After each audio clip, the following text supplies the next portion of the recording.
Okay.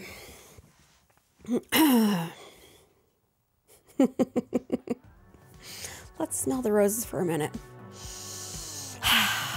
Yes, we got this. All right. All right.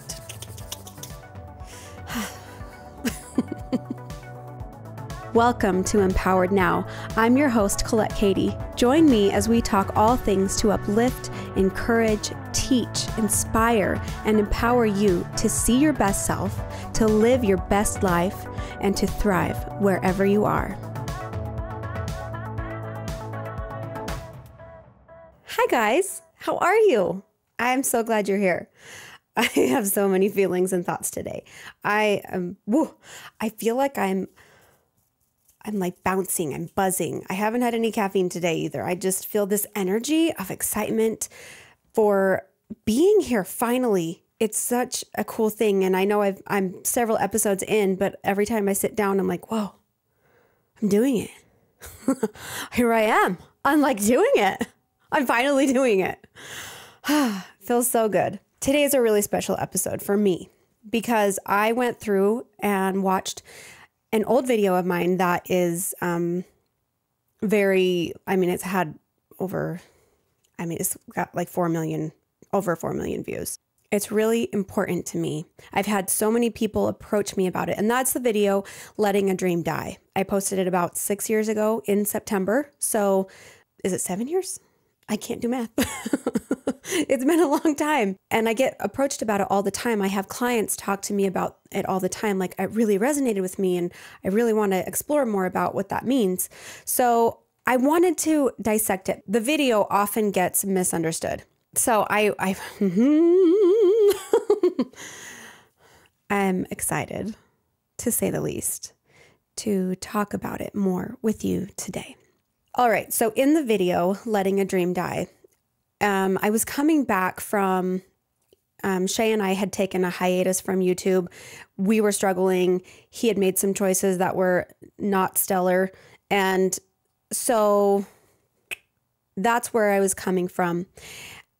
And I shared an experience, a very vulnerable experience with my audience at the time, about how I had an expectation and then there was reality.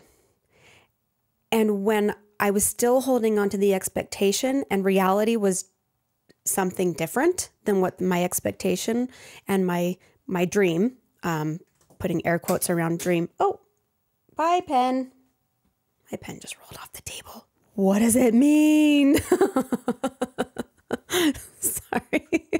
Going back to a joke, Shay and I'm always like looking at numbers, and sometimes he's like, what does it mean? You know, like, oh, is 333, what angel number is that? And like, cause I just like to pay attention to that. When you're looking for, positivity, when you're looking for miracles, when you're looking for reasons to like look at the world with awe and wonder, then you're going to find it. And that's what I like to do. So, anyways, it just made me laugh because sometimes I'll see like 1111. I'm like, ooh, I like that number. Ooh, it feels good. Ooh, there's a energy that brings a good energy. And he's like, ooh, what does it mean? So the pen rolled off the table. It means that this is about to get real, guys. This is going to get so good. Don't go anywhere because I'm here and I want to share with you. Expectation versus reality. The truth is that anytime you have an expectation and then there's reality and those things are different and you're fighting with that, you are going to suffer.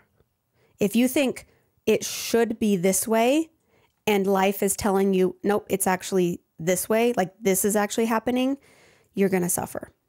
Let me explain. Okay.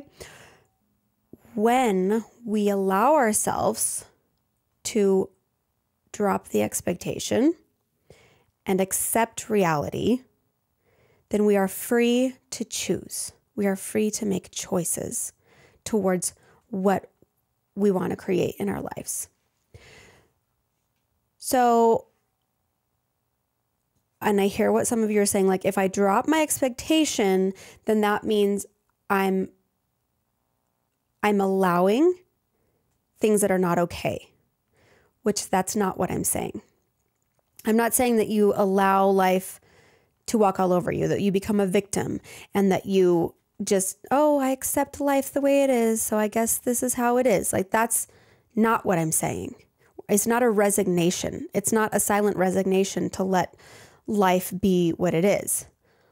Acceptance is different than allowing improper behavior or surrendering. Surrender's not the right word, because I look at surrender in a different way, but like forfeiting or giving up.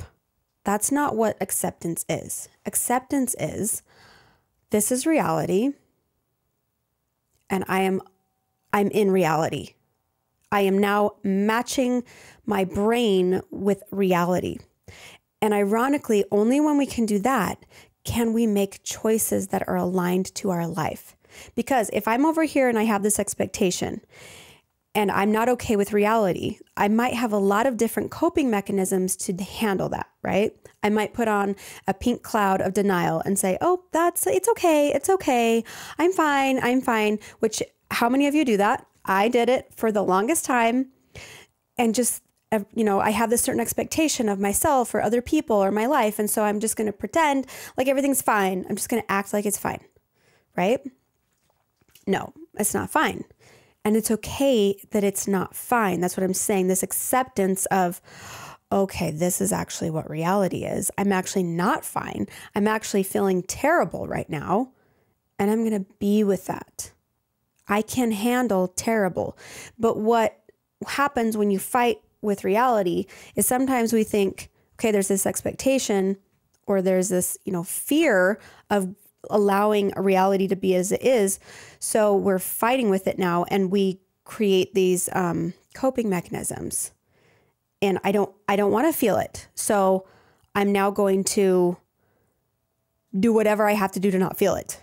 I'm going to go shopping, or I'm going to, be addicted to something, or I'm going to be angry, and I'm just going to be in this anger because that's going to protect me from feeling what this reality is, from allowing myself to just accept this reality, right? But what I'm trying to say is that acceptance frees you to making choices in your life. And that's what I do with myself on a daily basis, working on being with what reality is and working with those patterns and those things that get kicked up that say it shouldn't be this way.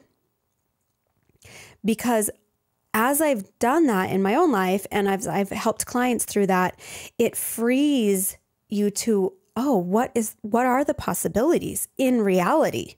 I'm no longer over here creating this idea of what it should be like and either pretending that it's this way or fighting against the fact that it's not this way.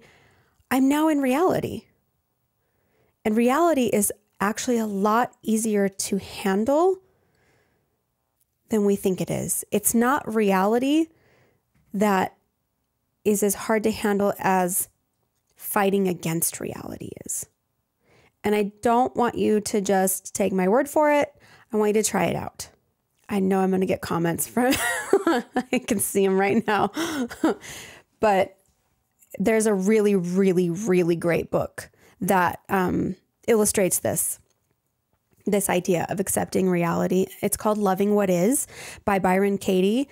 I love this book. I listen to it regularly in my life to remind me of what that feels like and how to actually be in reality and releasing judgments of how things should be. We have this misconception so often that if we judge something, then we somehow are protecting ourselves from it, or it will make it change. And that's not actually true. That's like our ego and our brain's idea of fixing something or controlling something. But the truth is, when we are accepting of what is, or accepting of that thing instead of judging, and I'm not saying allowing, that's different. Okay. So I'm not saying if your reality isn't okay, you're not going to take action steps to make your reality better. But what I'm saying is that when you accept reality as it is, you're freeing your mind, you're freeing your emotional, energetical body, you're freeing your soul, you're freeing your energy to be able to make choices according to what is actually real. And you can then have power. That's where your control is. Because you don't have control over reality. You don't. And as much as you want to say you do, and yes, obviously you have control over some things, but if you like look around yourself and you spread your arms out really wide, like you're going to give me a big hug, and then just like move your arms around, like whatever's in this circle is what you have control over. That's it. Your choices, your thinking, your reactions or response to life, that's where your control is. And if you're fighting with reality, if you are fighting this, what should be and what is, you are putting your energy in a place that you don't have control over. That's what I mean when I say letting a dream die. Let reality be what it is. Let it be what it is. And sometimes that means I've got to feel things. I've got to feel the sadness of what reality is. I've got to feel the grief of what reality is.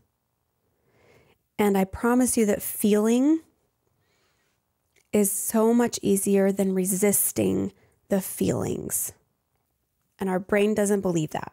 Our brain tries to say, nope, it's not safe to feel. It's not safe to be sad. It's not safe to cry. It's not safe to grieve. But reality is your emotions are there. And as you allow them to be there and you come back to reality, you find your power and what choices you have. And that's when life gets really, really, really good. Don't take my word for it. Try it out. And sometimes you got to really work at it. Byron Katie's book is amazing for that mindset around it.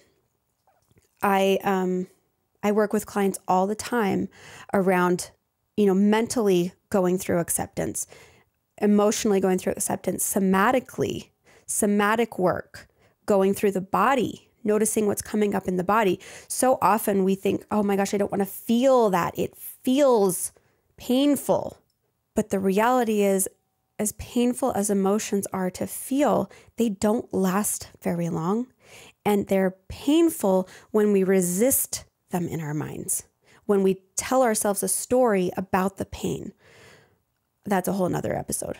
That's where I want to end it today. That feels like a good spot. If you don't agree with me, please let me know in the comments below. If you have any questions or you want to talk to me more about this topic, DM me, leave it in the comments. I would love to hear your conversation around this and your thoughts around this. But letting a dream die, all it is allowing reality to be reality. And once you are out of your denial of reality or resistance against reality, that's when you find your choice and your power. You're not a victim. You are empowered. And it's not easy. I'm trying to paint this picture for you, but it's not, I know it's not easy. Our tendency is to resist pain, to resist things that are unpleasant and things that are uncomfortable and make us suffer. But if you can really get that suffering comes from resistance to what is, pain lasts a moment, but suffering, we can suffer over and over and over again. So there's so much more to say about this. But thank you. Thank you for being here. It means the world to me. If you're listening to this, I would love to hear your thoughts on this. I would love to have a bigger conversation around this. You can comment in my YouTube video if you're watching this online. If you're listening, you can also go to social media, Facebook, Instagram, TikTok. I'm on all of them, and just have a conversation with me. You can even DM me on Instagram. That's usually where I see my DMs the most, is on Instagram. So thank you guys for being here. I would love to hear your thoughts on this and have more of a conversation around it. Okay? All right. Thank you for being here. Goodbye, my loves. You are so wonderful. You fill my soul with joy, and I'm so grateful to be here. And even to you haters, thanks for being here and for caring. You must care enough if you're commenting. All right. Bye, guys. Thanks for watching Empowered Now. If anything you heard today resonated with you and you want more, please like and subscribe so that you won't miss an upload. You can also follow me on social media at Colette Kati. And if you're interested in working with me more closely through coaching or other opportunities, go to my website, ColetteKati.com. It is my hope that you will continue to come back and experience for yourself the benefits of choosing an empowered life. Your feedback and your experience are very important to me, so please take a moment to connect with me in the comments below. Let me know your thoughts on today's episode, ideas for future topics, and ideas for guests that you would like to see. And as always, thanks for your time, support, and your courage to live empowered now.